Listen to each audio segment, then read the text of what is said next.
All right, let's complete the square. And let's do something, let's do an easy one because I think most of the ones that show up in this course are relatively straightforward. So we'll start with that, and then I can always increase the challenge as well. So let's pick something like x squared plus, let's go 5x. I'll make it a little bit more challenging. And let's say minus 2. Okay, so if I ask you to complete the square on this, I've got a couple steps. First thing I'm going to ask you to do is factor the leading coefficient from all the x terms, from the first two terms. Now, you might be saying, what the heck, there's nothing there. But of course there is. There's a 1 here, isn't there? So let's factor out a 1 from those first two terms. Okay, it's going to seem a little odd, but just go with me. Although I've done an easy example, this is going to be something you can do no matter how difficult it gets. So if we take out a 1, that gives us x squared plus 5x, and out here is the minus 2. You have never done factoring like this before. We always try to do something with all three terms. We're just factoring the leading coefficient from the first two terms. Okay, now then I want you to take a look at the purple expression, and I want you to ask or answer this question. What would you call the middle term here if you were looking? I'm hoping you said 5x. If you did, well done. I'm going to write a 5 on the side. So I'm taking this middle term, and I'm taking just that middle coefficient. So I'm looking there. I write that number, 5, cut the 5 in half. That becomes 5 over 2. Now take 5 over 2 and square it. That becomes 25 over 4. Okay, so far so good. Now, what we're going to do is we're going to rewrite this purple term. We've got our x squared plus 5x. There's no need for me to write this 1 here, I think, so I'll leave that out. Now, what you're going to do is take this 25 over 4, and you're going to give and take it. You're going to say plus 25 over 4 minus 25 over 4. Why did we do it that way? Because that doesn't change this equation at all, does it?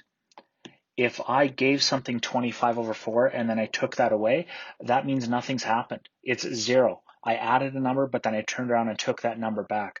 Basically, I do this in my classes all the time. If I've got a student who won't stop talking, I take out $10, I wave it in front of their face, and I put it down in front of their desk, and I say, I want you to be really quiet for the rest of class.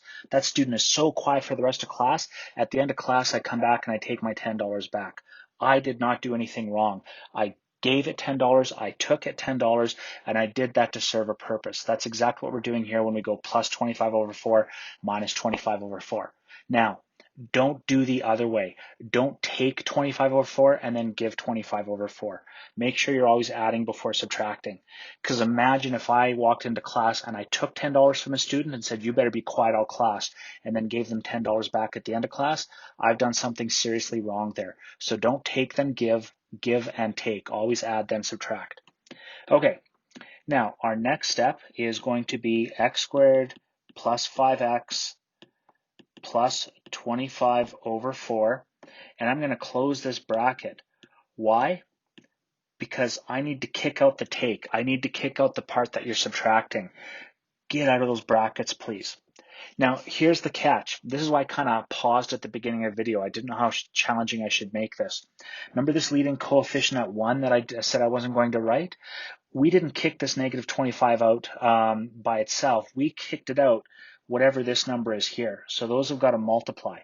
In this case, 1 times negative 25 over 4 gives us negative 25 over 4. Nothing's changed there. And we still have this minus 2. Hopefully you're with me on this so far. I see that I stopped writing my steps down here as well. I hope you don't mind to pause and go back. We factored the leading coefficient from the first two terms. Then we took the middle. We cut it in half. Then we squared it. And then we give and take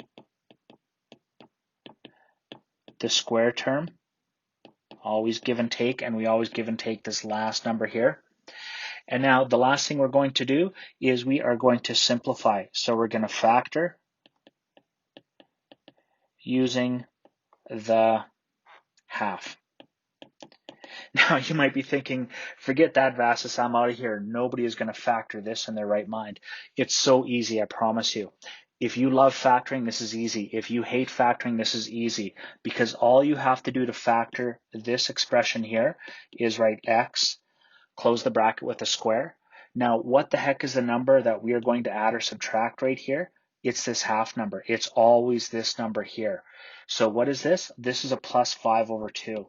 And boom, just like that, we have gone ahead and factored this. Now, don't forget, we need to put these together as well. This is where your calculator will be very helpful to you. -2 minus 25/4. Oh my gosh, what is that? That's like 8/4, right? So -33/4. That's what we end up with there. Now, there's a quick way that we can check this as well too. I don't know if you're using that Desmos app or not. You could just use your basic calculator too.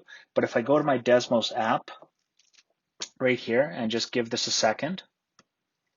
Okay, so if I type in that first one, it was y equals x squared plus 5x, and then I said -2. Okay, there's a parabola. And then when we completed the square, it was y equals x plus 5/2. And then I'm pretty sure, just bear with me, I'm pretty sure that it was -33/4. Oh, that's the problem. I forgot to call this a square.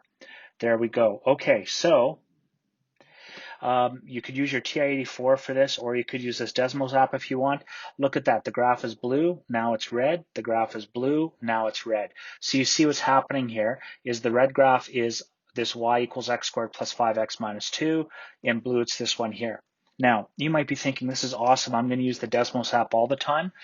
I would suggest use your calculator instead, because then you don't even have to look at the graph. You put the red equation in for y1, you put the blue equation in for y2, and go to your table. And when your table looks exactly the same everywhere, you know you've done the question properly. So just like that, we have completed the square. Up here in yellow, x squared plus 5x minus 2 is equivalent to this completed the square form down here. This is a 7-minute video, so I'm going to save and upload this one. And I'll tell you what, I'm going to make one more video that you can practice, and I won't go through these steps, and it'll be a bit shorter as well. But I think you'd rather have 2 shorter videos than one great big long video as well. So hopefully this helps.